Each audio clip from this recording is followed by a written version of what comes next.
Kerasa nggak sih beberapa hari ini cuaca di Indonesia lagi nggak menentu?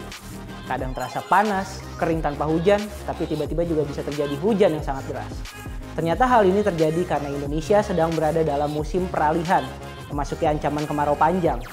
Menurut BMKG, aktivitas El Nino dan IOD yang terjadi di Samudra Pasifik dan Samudra Hindia akan membawa kemarau panjang di Indonesia. Katanya nih, kemarau panjang ini akan membawa kekeringan yang lebih parah dari kondisi 3 tahun terakhir loh. Mengerikan bukan?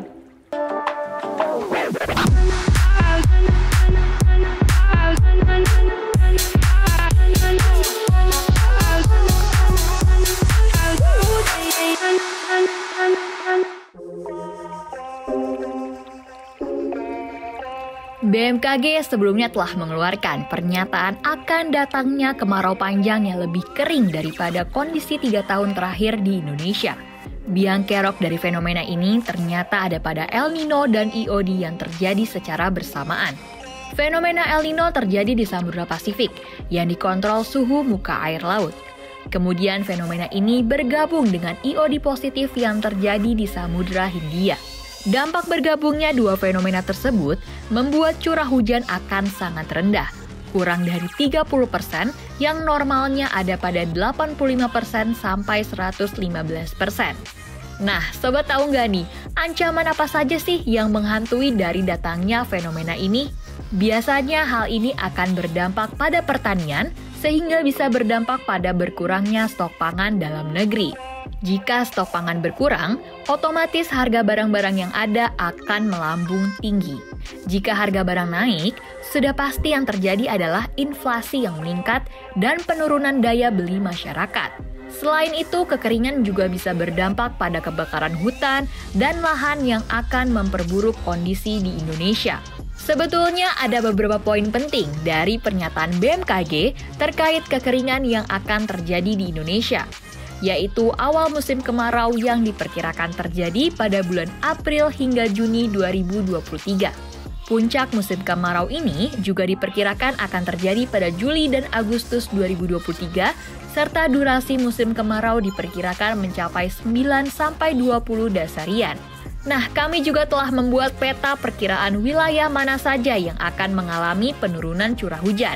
Pada Juni, diperkirakan wilayah ini adalah wilayah yang paling terdampak kemarau panjang di Indonesia. Sedangkan pada Juli, wilayah yang ada di peta ini adalah wilayah yang akan terdampak paling parah dari penurunan curah hujan. Nah, sebetulnya pemerintah juga nggak tinggal diam aja loh untuk mengatasi fenomena ini. Misalnya, pemerintah terus melakukan pemantauan cuaca untuk mengatur jadwal penanaman, irigasi, dan pemeliharaan tanaman secara lebih efektif.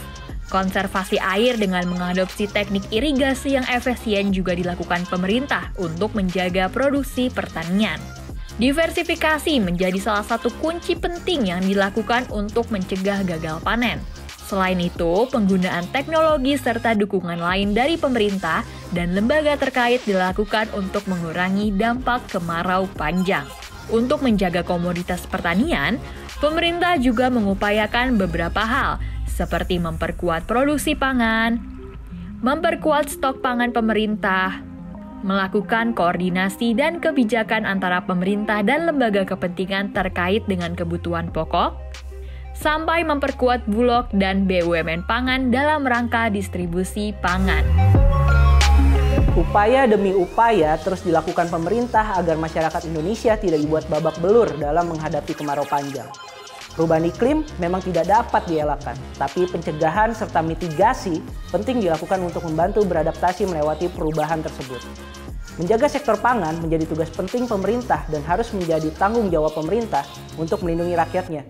Tidak mau kan banyak nyawa akhirnya mati kelaparan karena kelalaian pemerintah dalam mempersiapkan datangnya kemarau panjang?